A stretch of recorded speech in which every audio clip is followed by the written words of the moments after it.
ಮೊದಲು ಸೇವೆ ಮಾಡೋದನ್ನು ಬಿಟ್ಬಿಡಿ ನೀವು. ಈಗ ಯಾರಿಗೋ ಊಟದ ಅಗತ್ಯ ಇದೆ, ಅವರಿಗೆ ಊಟ ಕೊಡಬೇಕು.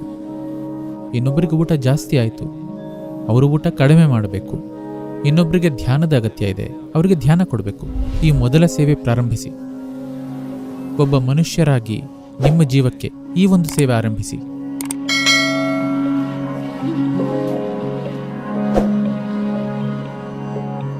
ಜಗತ್ತಿನಲ್ಲಿ ಯಾವ ಸೇವೆ ಅತ್ಯುತ್ತಮವಾದ್ದು? ನಮಗಾಗಿ ಮಾಡೋ ಧ್ಯಾನನ, ಅಥವಾ ಬಡವರಿಗೆ ಮಾಡೋ ಸಹಾಯನ, ಅಥವಾ ಎರಡೂನ? ಯಾವ ಸೇವೆ? ಮೊದಲು ಸೇವೆ ಮಾಡೋದನ್ನು ಬಿಟ್ಬಿಡಿ ನೀವು. ನಿಮ್ಮ ಬಾಳಲ್ಲಿ ಸೇವೆ ಯಾಕೆ ಬಂದಿದೆ ಅಂದರೆ, ಈಗ ನಿಮ್ಮ ಮಗುವಿಗೆ ಊಟ ತಿನ್ನಿಸಿದ್ರೆ ಓ ಭಾರಿ ಸೇವೆ ಮಾಡಿದೆ ಅಂದ್ಕೋತೀರಾ? ಇಲ್ಲ. ಯಾಕೆ? ಊಟ ತಿನ್ನೋ ಅವಕಾಶನೇ ಆನಂದ ಕೊಡುತ್ತೆ, ಹೌದು ತಾನೆ? ಮನೆಯಲ್ಲಿ ಒಂದು ಮಗು ಇದ್ದು 4 ದೊಡ್ಡವರಿದ್ದರೆ ಇವತ್ತು ನಾನು ತಿನ್ನಿಸ್ತೀನಿ ಅಂತ ಜಗಳ ಮಾಡ್ತಾರೆ. ಯಾಕೆ? ಹೃದಯದಲ್ಲಿ ಸ್ವಲ್ಪ ಪ್ರೀತಿ ಇರೋದರಿಂದ. ಏನೋ ಮಾಡೋ ಅವಕಾಶ ಸಿಕ್ಕಿದ್ರೇ ಆನಂದವಾಗಿ ಇರುತ್ತೆ. ಈಗ ರೋಡಲ್ಲಿ ಯಾವುದೋ ಮಗು ಹೋಗ್ತಿದೆ ಊಟ ಇಲ್ಲದೆ, ಅದಕ್ಕೆ ಊಟ ಕೊಟ್ಟರೆ ಅದು ಸೇವೆ ಆಗಿಬಿಡ್ತು. ಯಾಕೆ? ಹೃದಯದಲ್ಲಿ ಪ್ರೀತಿ ಇಲ್ಲದೆ ಇರೋದ್ರಿಂದ. ಹೃದಯವನ್ನ ಮರುಭೂಮಿ ಥರ ಇಟ್ಕೊಂಡಿದ್ದೀರ. ಇದರಿಂದಾಗಿ ಬಾಳಲ್ಲಿ ಸೇವೆ ಬಂದ್ಬಿಟ್ಟಿದೆ. ನೀವು ಮನುಷ್ಯರಾಗಿದ್ದು ನಿಮ್ಮ ಹೃದಯ ಮಿಡಿತಾ ಇದ್ರೆ ಸೇವೆ ಹೇಗೆ ಮಾಡೋಕ್ಕಾಗುತ್ತೆ? ಏನೋ ಮಾಡೋ ಅವಕಾಶ ಸಿಕ್ಕಿದ್ರೇ ಅದ್ಭುತವಾಗಿರುತ್ತೆ ಅಲ್ವಾ? ಇಲ್ಲಿ ಇರೋರ ಮೇಲೆ ಪ್ರೀತಿ ಅಕ್ಕರೆ ಇದ್ದರೆ ನಮಗೇನಾದರೂ ಮಾಡೋ ಅವಕಾಶ ಸಿಕ್ಕಿದ್ರೇ ಅದು ಅದ್ಭುತವಾಗಿರುತ್ತೆ ಅಲ್ವಾ? ನೀವು ಯಾವ ಸೇವೆಯನ್ನೂ ಮಾಡಬೇಡಿ. ಈಗ ಯಾರಿಗೋ ಊಟದ ಅಗತ್ಯ ಇದೆ, ಅವ್ರಿಗೆ ಊಟ ಕೊಡಬೇಕು.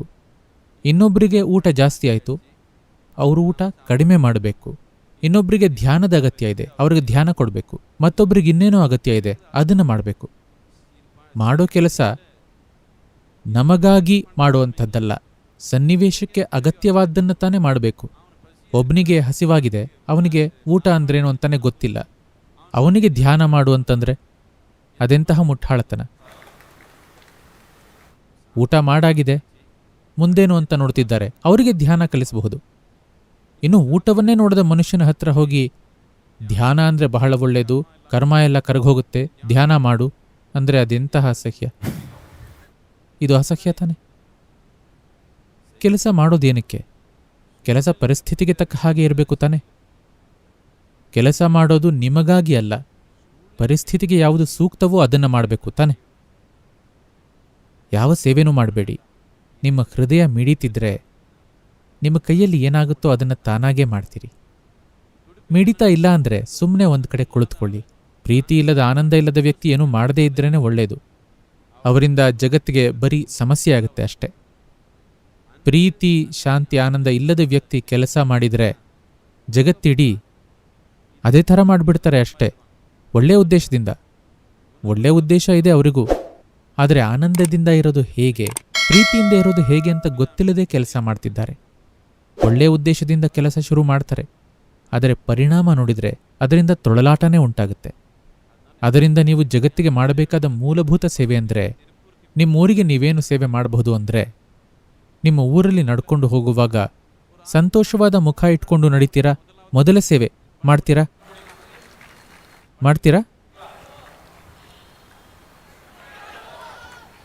ಮಾಡಲ್ವಾ? ಈ ಮೊದಲ ಸೇವೆ ಪ್ರಾರಂಭಿಸಿ. ಒಬ್ಬ ಮನುಷ್ಯರಾಗಿ ನಿಮ್ಮ ಜೀವಕ್ಕೆ ಈ ಒಂದು ಸೇವೆ ಆರಂಭಿಸಿ. ಈ ಚೇತನವನ್ನೇ ನೀವು ಕೊಲೆ ಮಾಡಿಕೊಂಡಿದ್ರೆ ಇನ್ನೊಬ್ಬರನ್ನ ಬಿಡ್ತೀರಾ? ನಿಮ್ಮ ಜೀವಕ್ಕೆ ಅಷ್ಟೊಂದು ಬಾಧೆ ಉಂಟು ಮಾಡಿಕೊಳ್ಳೋ ವ್ಯಕ್ತಿ ನೀವು, ಇನ್ನೊಬ್ಬರನ್ನ ಬಿಡ್ತೀರಾ? ಯಾರಿಗಿದನ್ನು ಚೆನ್ನಾಗಿಟ್ಕೊಳ್ಳೋಕೆ ಗೊತ್ತಿಲ್ವೋ ಅವ್ರಿಗೆ ಯಾವುದನ್ನೂ ಚೆನ್ನಾಗಿಡೋಕೆ ಗೊತ್ತಿಲ್ಲ. ನಿಮ್ಮನ್ನ ಶಾಂತಿ ಆನಂದದಿಂದ ಹೇಗೆ ಇಟ್ಕೊಳ್ಳೋದು ಅಂತ ನಿಮಗೆ ಗೊತ್ತಾದ್ರೇನೆ ಹೊರಗಿನದನ್ನು ಚೆನ್ನಾಗಿ ಇಟ್ಕೊಳ್ಳೋದು ಹೇಗೆ ಅಂತ ಗೊತ್ತಾಗುತ್ತೆ.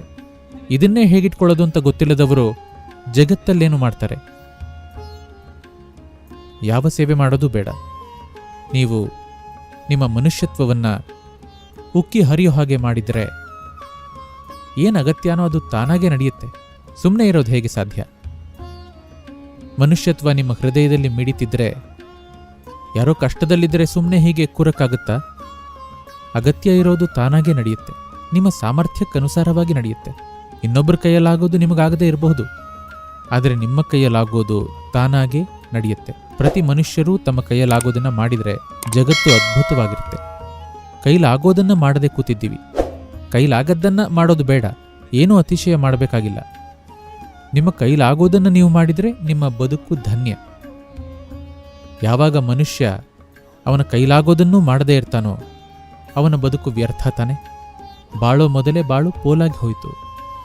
ಲೇಟೆಸ್ಟ್ ಹಾಗೂ ಇಂಟ್ರೆಸ್ಟಿಂಗ್ ಸುದ್ದಿಗಳಿಗಾಗಿ ಬಾಸ್ ಟಿವಿ ಕನ್ನಡ ಚಾನೆಲ್ನ ಸಬ್ಸ್ಕ್ರೈಬ್ ಮಾಡಿ. ಹಾಗೆಯೇ ಬೆಲ್ ಐಕಾನ್ ಪ್ರೆಸ್ ಮಾಡಿ. ಇದರ ಜೊತೆಗೆ ಫೇಸ್ಬುಕ್, ಇನ್ಸ್ಟಾಗ್ರಾಮ್, ಎಕ್ಸ್ನಲ್ಲೂ ಮಿಸ್ ಮಾಡದೆ ಫಾಲೋ ಮಾಡಿ.